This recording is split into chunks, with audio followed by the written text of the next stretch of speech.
Olá a todos e uma boa tarde. Hoje, nesse episódio de Psicanálise Multidimensional, vamos falar sobre um tema delicado que se relaciona às vidas passadas. O lobo perde o pelo, mas não o vício. O que significa isso? O que a frase fala? Significa que a gente carrega os traços das vidas passadas na nova vida. Obviamente não vão estar, possivelmente esses traços de vidas passadas não vão estar visíveis, evidentes nesta, mas é possível sim encontrá-los nas entrelinhas.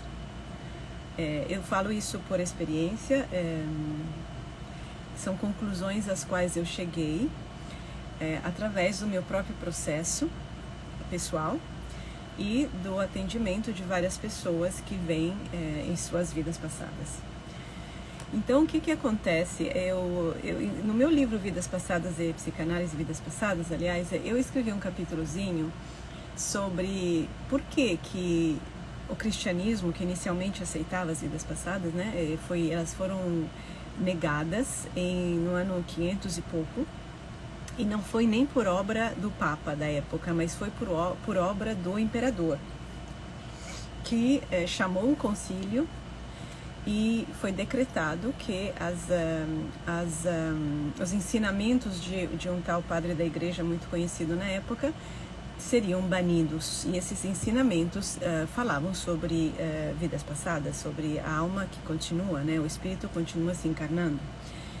E o Papa da época não quis participar do concílio, ele se revoltou.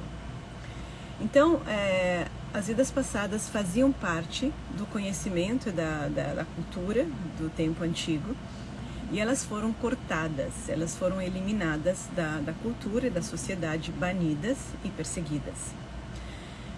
Agora, indo para frente no tempo, né, voltando para uma realidade mais próxima. Por que será, né? Porque qual é o interesse? O primeiro interesse que eu vejo do ponto de vista psicológico é que a gente precisa sim olhar para essa vida, a gente precisa aprender a olhar para essa vida. Segundo, e para fazer a vida acontecer aqui e agora. Segundo, eu acho que tem um receio. Eu vejo esse receio porque eu me deparei com ele. É o receio de que, se você descobrir que teu pai, tua mãe, eram teus inimigos, o que acontece? Se a percepção dessas pessoas, estiver por demais sob a influência do passado, você não tem chance de construir nada de novo com eles. Eu acho que essa é a primeira coisa. Platão dizia que as almas, obviamente a vida continua e a gente se reencarna, era óbvio isso, mas a alma no momento da encarnação, né, no momento em que ela entrava dentro da barriga de uma mulher, ela passava por um rio que fazia com que ela esquecesse. Então nós estamos sob o efeito de um esquecimento, por isso que a gente não se lembra das vidas passadas, por isso que parece que tudo é aqui e agora, e que você só é João Silva e nada mais. Quando Jung diz que o João Silva, que é o eu sou Adriana Tanese Nogueira, o João Silva sabe de si como João Silva, sabe de seus pais, sabe de onde vem, sabe o que ele faz. Quando Jung disse que esse eu é só a ponta final, o florescimento de um rizoma, de uma raiz que está bem mais profunda, e que ele só vai conseguir de fato florescer como toda flor se estiver enraizada, ele está já apontando para uma conexão da nossa consciência, uma conexão consciente, porque a conexão existe de qualquer forma, a conexão consciente, intencional, com algo mais profundo em nós, de onde vem a nossa linfa vital. Por que é preciso que seja consciente? Porque essa profundidade, que é onde está a totalidade de nós, ela é barrada. Se eu só me identifico com João Silva, esse João Silva, ele nasceu em 1989, na tal família, em Minas Gerais, ou no Acre, ou na Austrália, naquela família, tem aquela cultura, os pais tinham essa crença, e ele viveu com esses amigos e com esses tios e avós, e o mundo dele é pequeno, e ele se identifica só com aquilo. Entretanto, dentro dele tem mais, já que tem aquela raiz, só que esse mais fica inconsciente. E como esse mais não cabe nesse mundinho, quanto menor, pior será, ele vai rejeitando-o. Só que nisso ele se enfraquece. Aí ele não consegue, de fato, realizar a si próprio. Porque para realizar a si próprio, você tem que poder atingir a fonte de você mesmo, não a fonte do Instagram de outra pessoa, ou a fonte de um coaching. É a fonte de você mesmo, para você ser você mesmo. Mas essa fonte está bloqueada. Tem uma base de mármore, de cimento, aliás, que foi colocada pela cultura na qual você foi criado, pelas crenças dos teus pais, por como você foi criado. E aquilo que você acabou, por causa dessa criação, botando de lado, esquecendo, querendo negar. Agora, não tem só a criação, tem também os condicionamentos de um antigo passado. Então, uma coisa que eu vi muito, mas muito, a pessoa se sente culpada.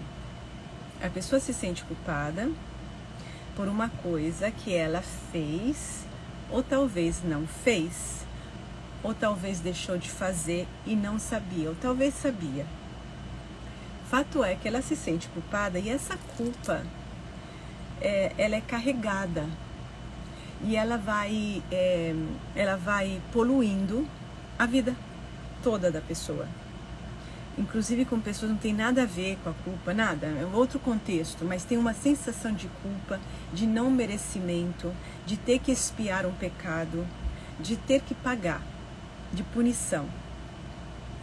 Por que é importante olhar para a vida passada? Porque se vocês olharem para a vida normal de vocês, dos seus filhos, de pessoas que vocês conhecem, quantas vezes não acontece de você se sentir culpado por alguma coisa que não é culpa tua? Você pode ficar chateado, triste, agoniado por alguma coisa que aconteceu, porque você não queria, porque você gosta da pessoa, porque, enfim, mil motivos.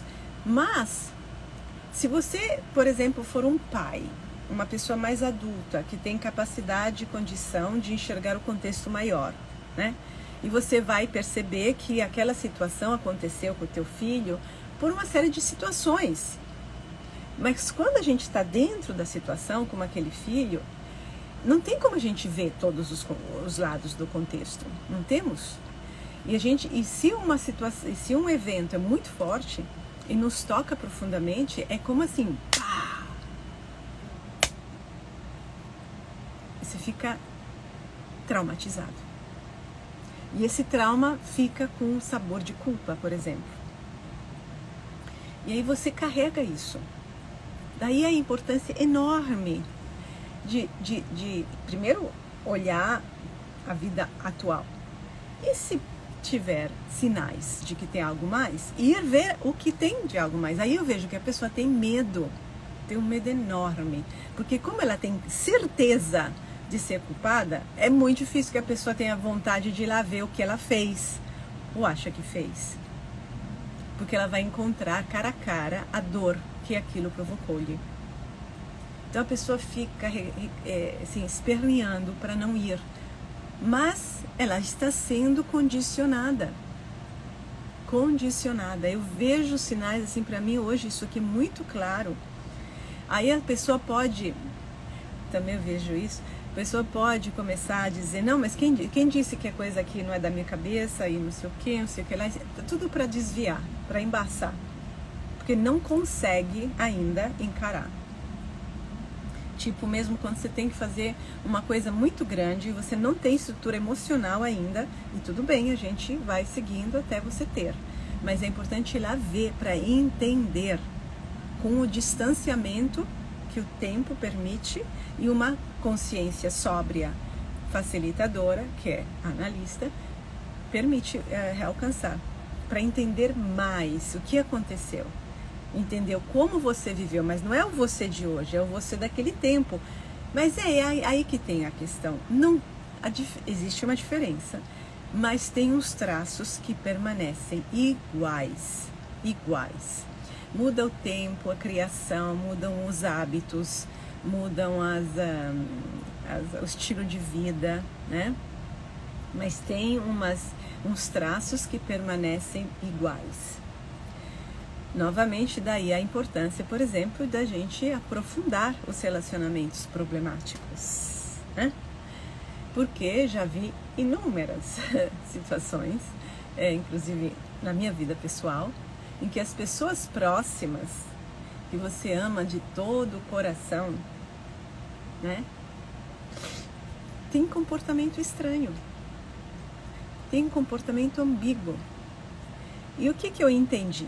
Com base na prática, só na prática. Eu não li um livro sequer, nem ouvi um vídeo, nem conversei com ninguém sobre vidas passadas, como os hindus pensam nisso, apesar de eu ter sido numa vida indiana, né, 2 vidas, aliás, mas foi muito tempo atrás, eu realmente não lembro e não tem uma importância central, porque não é uma vida que eu recuperei, fora uma situação específica que é a mesma.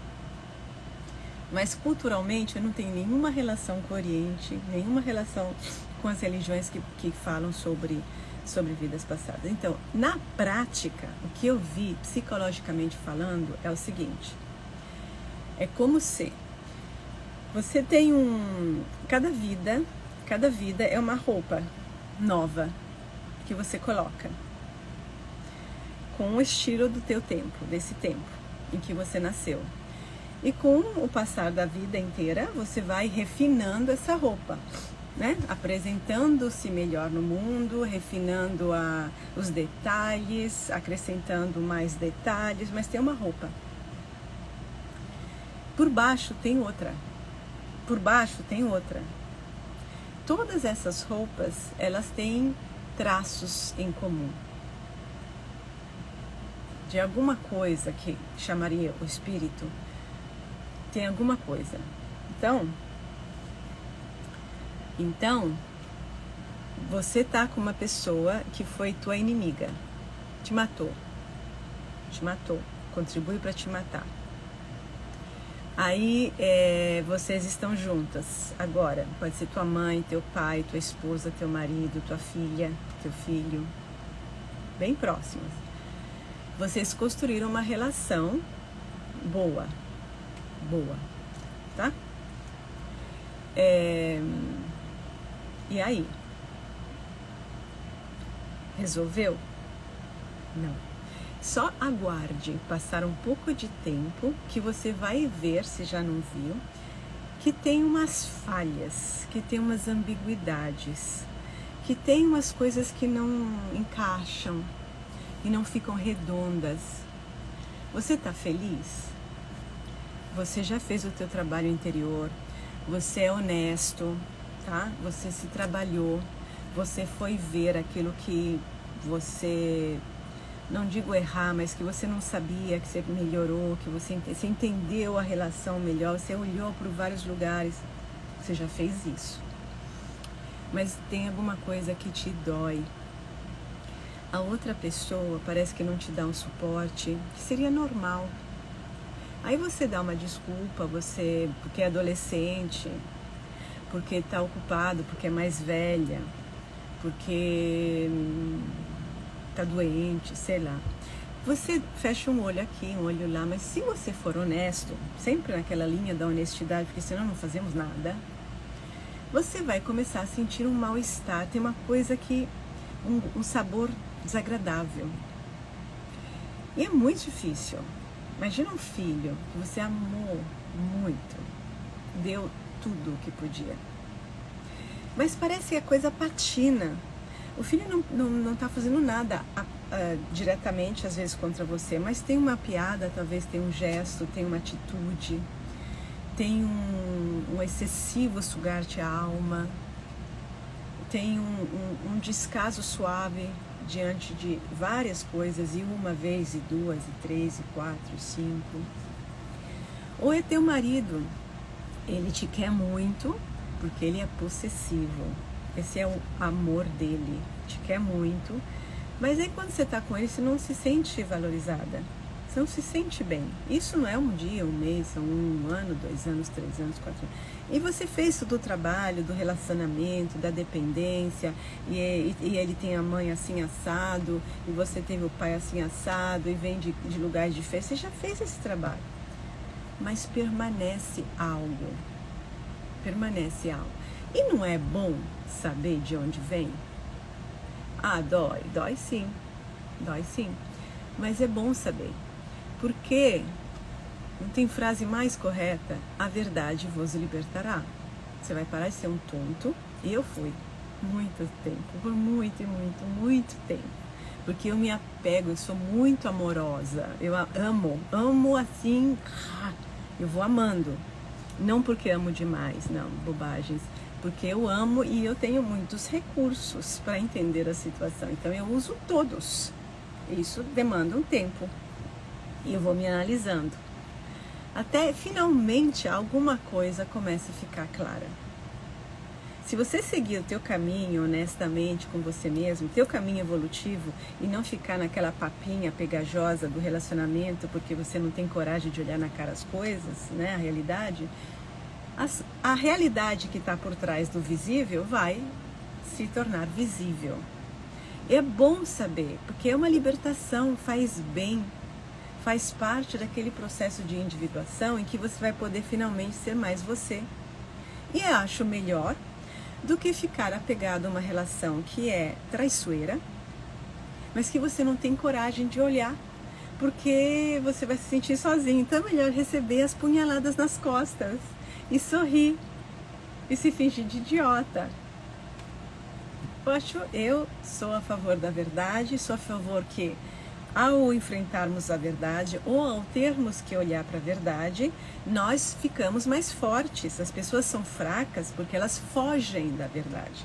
Tem uma fraqueza do espírito, tem uma covardia profunda que só tira a autoestima. Porque você vai ganhar mais autoestima em você mesmo se você perceber que você não se deixa na mão, que você está do teu lado verdadeiro, que não é o lado do dinheirinho, do teu negócio, dos teus likes, o lado verdadeiro do teu desenvolvimento pessoal, da tua verdade mais profunda. E se você descobrir que teu pai, na verdade, só está solapando o teu caminho, que tua mãe, na verdade, se faz de coitadinha e é muito boa, ela é muito boa, todo mundo a ama, todo mundo a ama. Aparências. Eu estava falando ontem num grupo de estudos aqui, as pessoas não confiam nela, né? Uma das coisas que a gente aprende, ensina na psicanálise pós-junguiana, que vem de Jung, é a confiança no teu processo, no processo humano de desenvolvimento.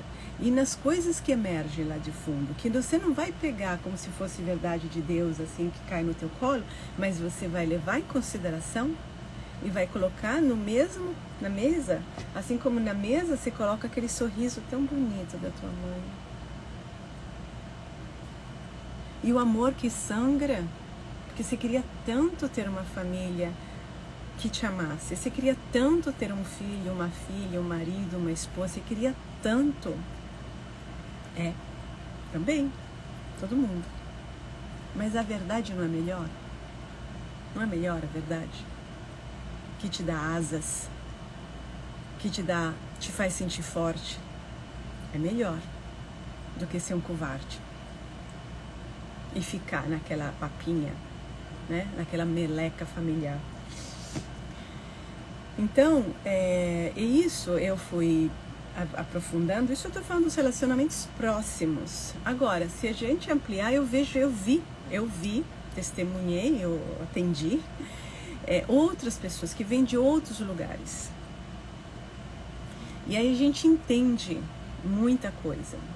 E, por exemplo, o nazista, né, que todo mundo deve saber que é um psicopata.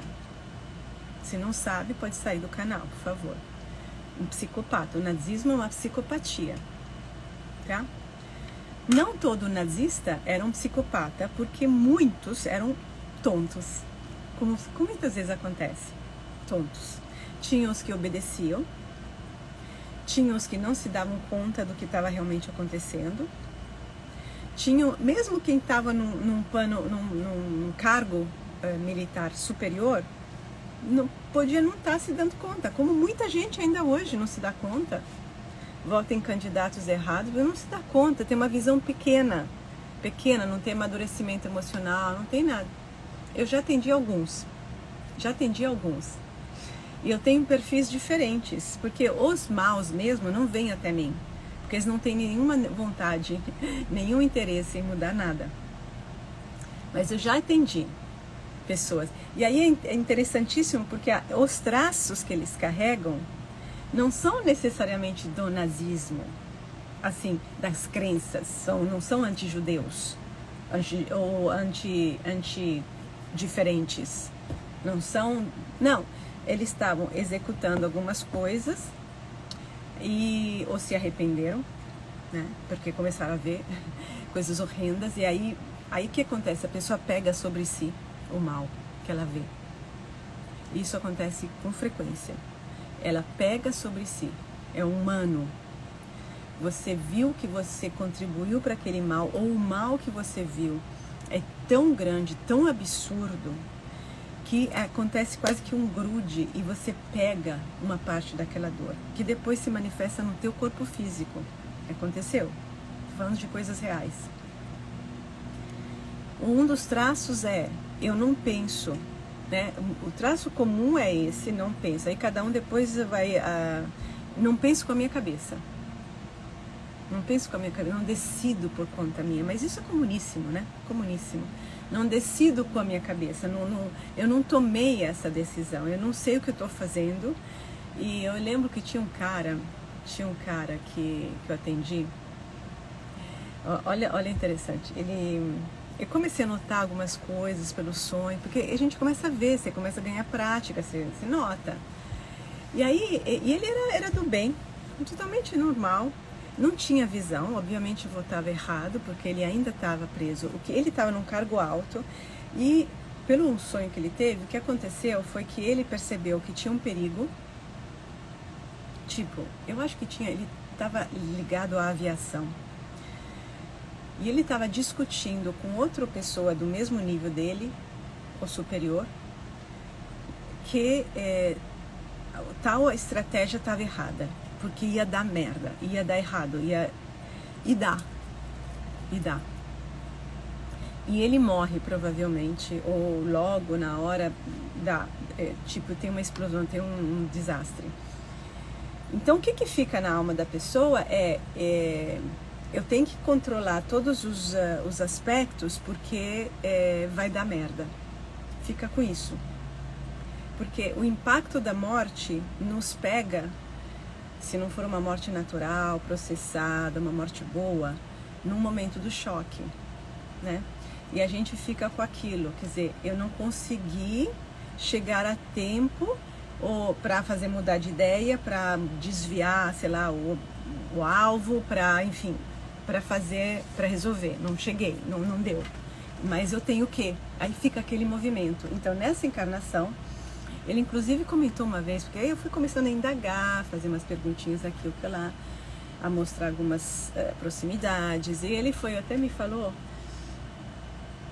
que ele gostava de assistir filmes de Segunda Guerra Mundial, de aviação, portanto a trauma dele não era com relação a estar diretamente no campo de batalha e ser morto, porque senão ele não veria isso. Ele está nos bastidores, mexendo, articulando a coisa.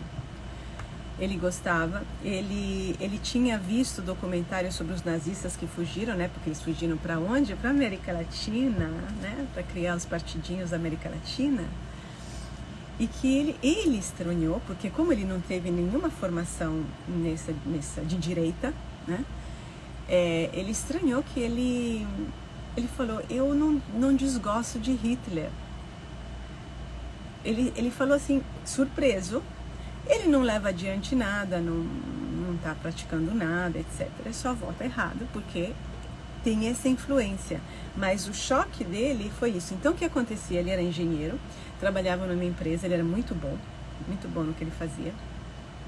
E ele acabava se sobrecarregando de todas as tarefas para a operação, que é a empresa inteira, dar certo.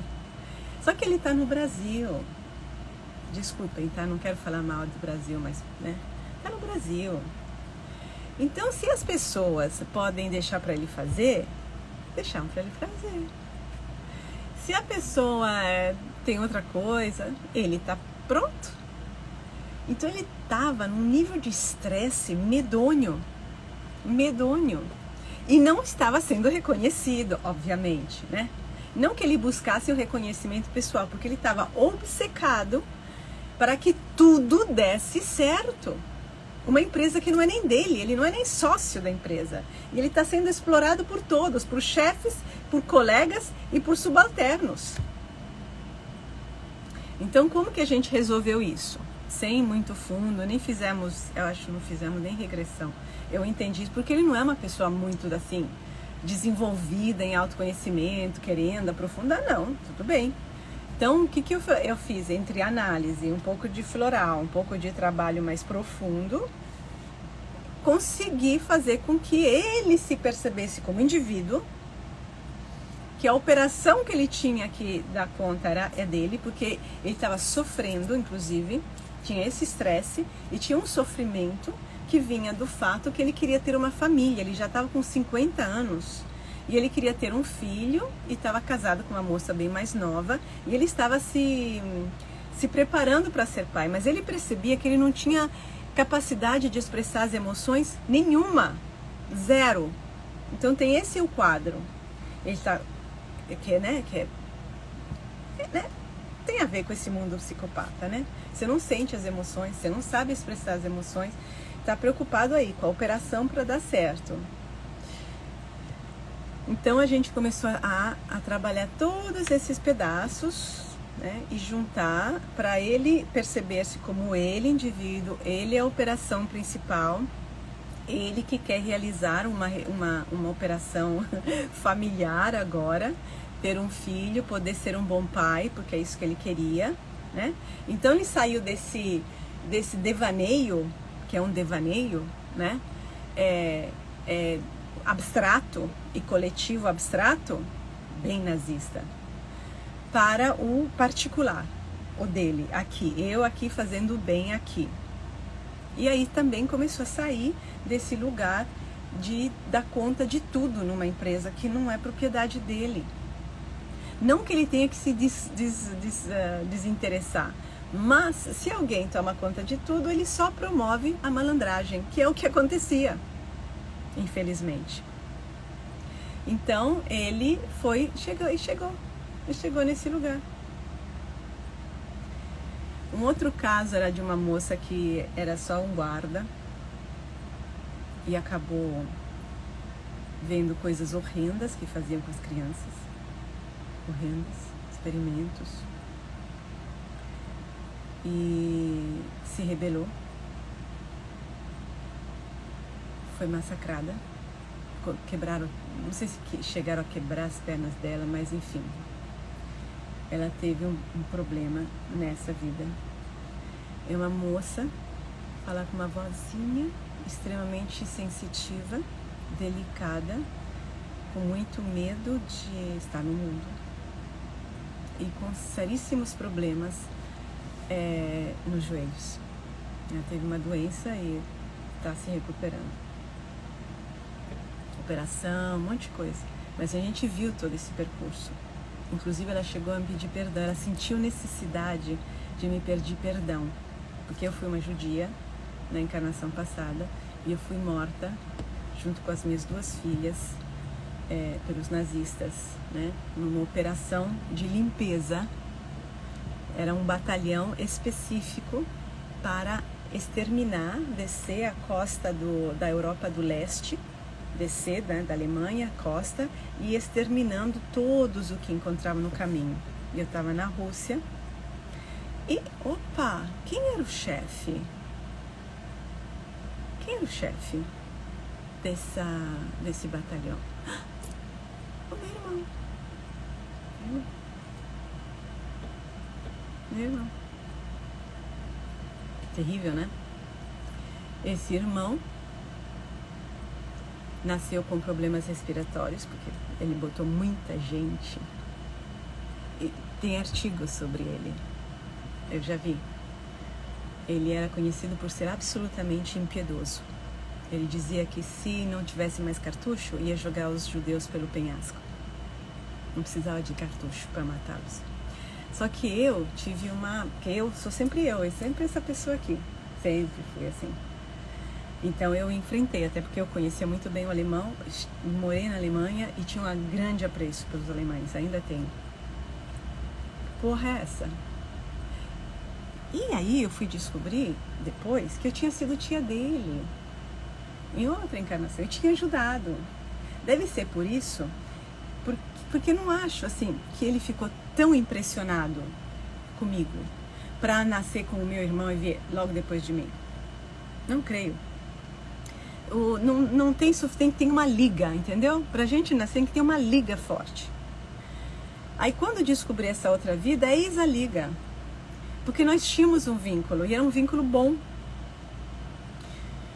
E ele nasceu com problemas respiratórios desde o dia 1, desde a hora 1 de vida. Sempre teve muitos problemas, vivia completamente isolado, tinha ataques de ira assassina. Ele teve em cima de mim ataques de ira assassina, nunca vi isso na minha vida. Eu ficava apavorada. Pouquíssimas vezes aconteceu. Ele se arrependia porque ele não gostava disso. E ele nunca teve mais nada do que isso, mas tinha um negócio contra mim. E uma vez ele teve um sonho, quando a gente era novo, a gente era amigo quando a gente é novo, hein? E eu lembro desse sonho, olha que bom, esse é um típico sonho de ex-nazistas. Ele estava num galpão, e nesse galpão tinha 2 fileiras com vasos, tipo aquários. Em cada aquário tinha vamos dizer assim, uma espécie de animal, de peixe diferente. Todos separados. Eu sou assim, eu ficava juntando todos, porque eu detesto uma cultura toda de uma cor, toda de um jeito, tudo igual. Eu detesto, eu gosto de multiplicidade. E ele ficava desesperado no sonho, porque eu estava botando um peixe no aquário do outro e fazendo as combinações.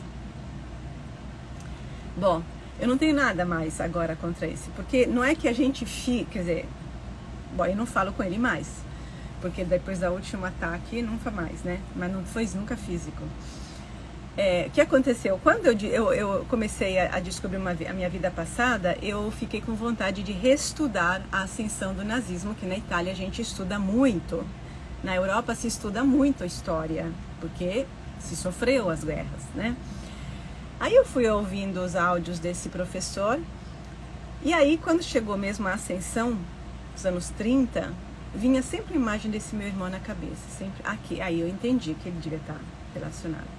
Enfim, conversa vai, conversa vem comigo mesma, eu cheguei finalmente a entender que só podia ser, porque quando houve ascensão, eu não estava mais na Alemanha.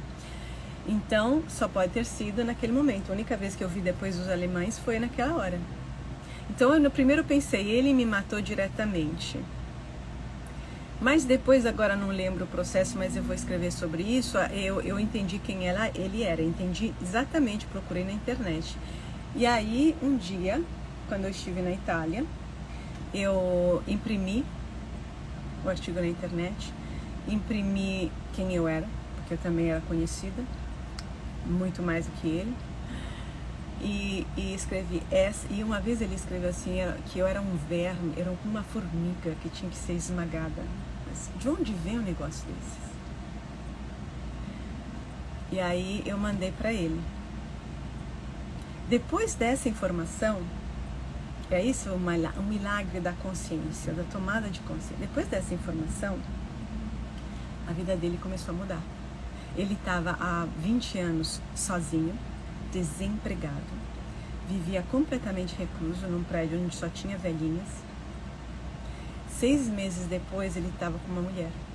Olha só, do leste europeu, daquele pedaço que ele estava limpando. Olha que interessante. Ele deu os documentos para ela, ele se apaixonou e viveu, deve estar vivendo ainda, o drama que é amar, não se entender e tudo isso que finalmente está entrando no sentimento. Mas é isso. Eu não precisei falar nada com ele, e não foi só ele. Eu fiz uma coisa parecidinha com uma prima minha, que só mandei uma informação, porque ela era minha filha, muito amada, e eu só... O que acontece? A coisa vai crescendo dentro da gente sozinha, porque encontra o terreno fértil, porque é uma verdade. Isso a gente pode fazer, com meu irmão eu fiz porque eu tinha que esclarecer as coisas, e hoje devo dizer que eu não sinto nada, nem bem, assim, eu não desejo mal, mas também não temos nada, e tá tudo bem, não tenho raiva, não porque eu perdoei, porque eu simplesmente não tá mais vinculada, não estou vinculada mais a isso tudo. Agora, as pessoas, quando eu coloquei esse título, o lobo perde o pelo, mas não o vício, na verdade eu estou falando de pessoas más. Esse aqui, meu irmão, foi um idiota. Eu diria que é um grande de um idiota, que queria se sentir importante, mas tá cheio de gente assim, e não sabe o que faz. Tem pessoas más, e elas continuam más. Pessoas ruins, não que faz uma maldade, ruins. Hitler é ruim, ruim, é podre. E alguns outros junto dele, podre, não tem salvação. Eu não creio que tenha, não. Eu antigamente achava. Mas diante daquilo que eu vi, em atendimento, e na história que eu estou contando, a verdade de Cleópatra, não tem. Tem coisas que estão além. Tem pessoas que não sei o que são. Parecem iguais a humanos, mas não sei o que são. Hitler é um deles, e outros que eu vou contar são deles. É bom a gente saber, porque a gente vai entender com o que estamos lidando. O problema é conseguir chegar a esse conhecimento depois da gente ter se trabalhado. Porque continuar a briga e não serve para nada. Então é melhor não saber. Primeiro você tem que fazer o teu dever de casa e assumir posse e controle sobre você e sobre as tuas questões, para aí começar a olhar em volta e ver o que tem. Porque é bom viver num lugar limpo, com pessoas que estão juntas com você no processo, não por interesses esdrúxulos e da persona, interesses do mundo concreto, comercial, mas por interesses do espírito, das verdades mais profundas. É bom, faz bem. Espero ter inspirado e esclarecido. Um abraço a todos, nos vemos segunda-feira que vem.